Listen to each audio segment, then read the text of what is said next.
The Fayetteville City Council says no to a plan for a safe camping site for the city's unhoused population. It leaves the question, what's next? Laura Castleman tells us more. The Safe Camping Initiative would have allocated a $630,000 budget to provide housing support for those who need it. I spoke with Ward 2 Council member Sarah Moore, the sponsor for the initiative. She tells me this was meant as a short-term solution, but with a long-term goal. The money was going to be available to be able to create safe camping sites at 1+ locations and be able to provide the staffing and the necessary supports and resources, be it through cabins or tents, and additional resources and services that would be needed for that community. Moore tells me, though the initiative was voted down, she is still looking for a solution.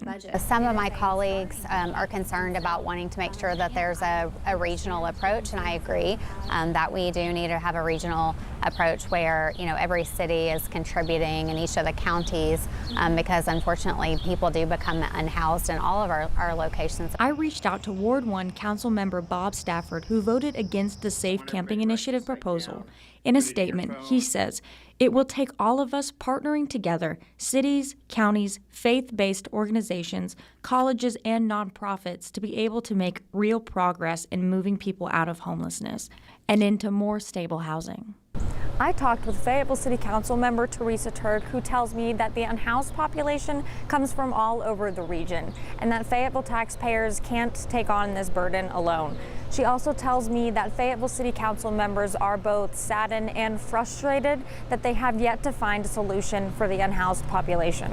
I think exploring what avenues might be available, much like what we did when we invested in the 8 cottages that we have for almost $1 million, though, to put those in place with new beginnings. And so I know there's been talk of tiny home communities. In a statement, Fayetteville Mayor Molly Ron tells 5 News, "The need for supporting our unhoused neighbors remains urgent and unchanged.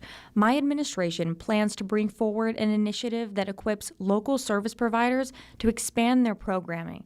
I will continue to call on our regional neighbors to champion collective action." Providing housing ultimately keeps everyone safe. It uplifts our whole community, and that's what we ultimately are trying to do in the city of Fayetteville, is make sure that we're welcoming everyone, that we're looking out for the safety and well-being of every Fayetteville resident. In Fayetteville, covering news where you live, Laura Castleman, 5 News.